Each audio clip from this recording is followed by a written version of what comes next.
Stephanie from Village of Littles here. I'm a developmental specialist and I'm all things babies, toddlers, and young children, and I love it. Before we go any further, please subscribe to my channel and give this video a like. I would appreciate it so much. And then today I thought it would be nice to make a video and show you all of the different ways that you can work on different aspects of your child's development using the Peg toy. So this is what it looks like. It comes with a pegboard and about 25 vibrantly colored pegs. Okay, so you can work on this with kiddos as early as 18 months old and then all the way up to like 7 or 8 years old. They all love it. Obviously you can work on different skills depending on the age, but some of the benefits for younger children are attention. So this is a great toy for you to work on joint attention with your child. And joint attention is when you and your child, or your child is engaged with someone, an adult, on an activity. You're sharing an activity together and you're enjoying the experience. So how I like to set that up is have you and your child facing each other and the toy in the middle of you. So maybe you're sitting on the floor with your child, maybe you're sitting at a toddler-sized table and chairs, or maybe your child is in their high chair and you have pulled a chair up so that you're facing them, you're right up against their high chair, and the pegboard and some of the pegs are directly on the tray. And you're gonna model just like enthusiasm and engagement and happiness and joy over being able to share this experience with your child.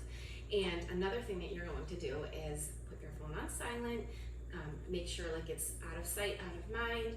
All other visual and auditory distractions are at a minimum, so it's just the two of you and nothing can get in your way. And then you're just gonna play. You're probably gonna have to model at first like the different things that you can do with the pegs and the pegboard, which I'm gonna be showing you. And then once your child knows what to do, they can just go to town.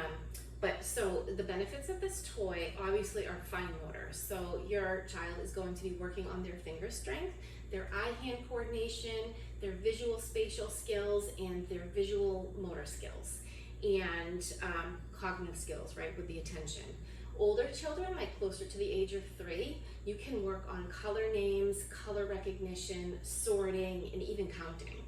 And we're gonna get started. So we're gonna pretend this is your first experience with this toy with your toddler. So you're gonna make a big deal out of it, right? You can be like, oh, what's in the bag? Oh my goodness, what's in it? Do you see all those pegs? Oh, wow, listen.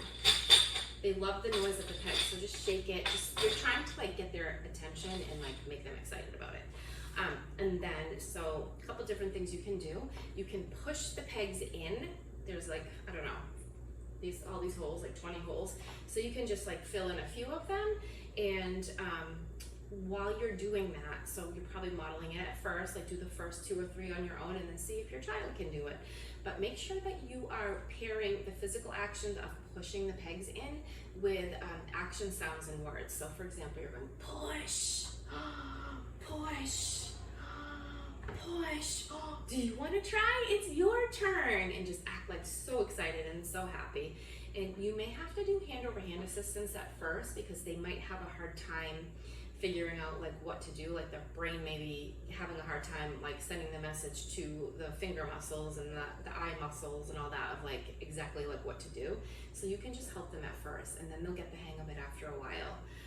Once you put a few in there, one of the things that I like to work on, especially with toddlers who are not yet pointing for either social or communicative means, I will work on this with that. So the reason why we want toddlers to start pointing, and pointing should start anywhere between like 10 and 15 months. The reason why it's important for social reasons is, so when your child sees something out the window, right? Either you're at home, you're looking out the window, and then there's like a big like dump truck out that parked right out front. And if they're not pointing it, they're not really having any way to like share what they're seeing out the window with you. So when they're pointing, they could go over to you and like pull on you or something. And then like when they get your attention, they're like pointing out the window and looking at you and pointing to make sure like that you see the dump truck too. And because toddlers typically don't have words to be like, hey mom, look at the dump truck out the window. This is so cool, come here. Right, so pulling on you and then pointing is a really good first step for doing that that sharing of, you know, what's going on in the environment. This is really exciting to me. And then the other thing for like language is when kids are able to point to what they want, it can prevent so many meltdowns.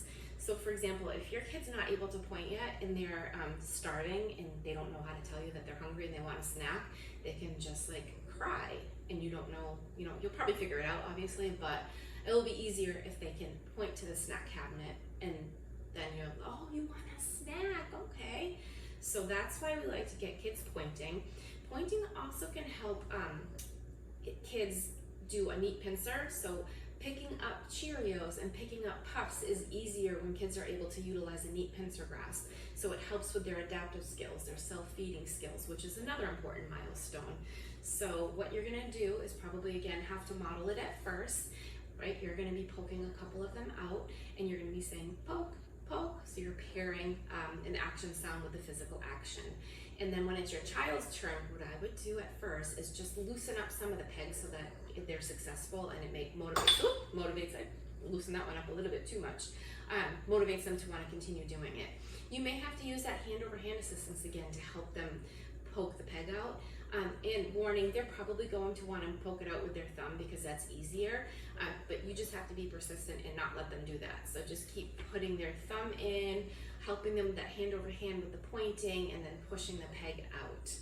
And another thing that you can do is make a peg tower. So around like 18 months, kids become obsessed with building towers and then knocking them over. So that's really motivating and you can just go ahead and do that. You may have to model doing the first one. And you're going to be saying up, up, up each time you put a peg up. And once your child is able to get the hang of it and understands the expectation and knows what to do, then they can do it on their own, and then you can work on sharing and turn taking, where you're having a turn and then you're saying my turn, and then it's your child's turn, and then you give your child a peg and you say your turn, and then my turn, and you're kind of doing that over and over again. So you're teaching them how to take turns, which is a really good personal social skill. Once the tower is tall enough, I don't know, client after client of mine, they absolutely love this goofy little thing that I am about to show you. It's so silly.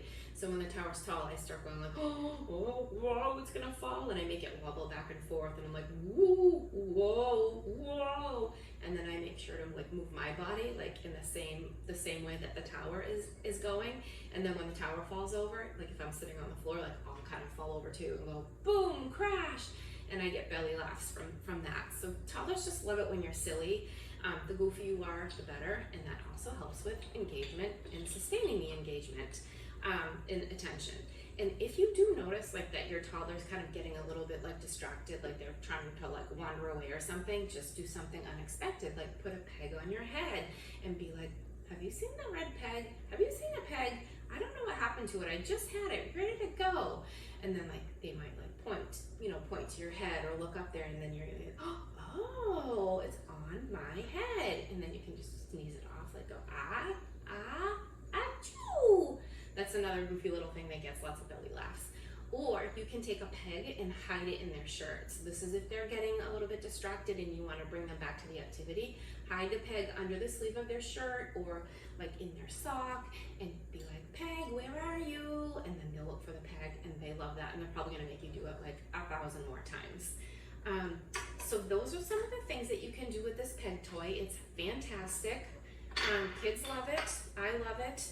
And again, like I said earlier, like with the older kids, like over 3, close to 3, depending on like where they're at, you can have them get specific colored pegs. Can you find a green peg and put a green peg here? Let's put all the green pegs in this row, and then let's put all the yellow pegs here. So they're working on that sorting. You can do that. All right. So I will put the link directly to this product. I have an online store. I don't know if you've seen my website, villageoflittles.com. I have an online shop, and all of my products link directly to my Amazon affiliate products.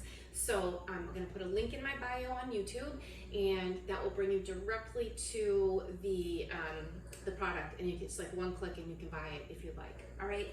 Have a great day, everybody. I hope that this video was helpful, and I look forward to the next video. Take care. Bye.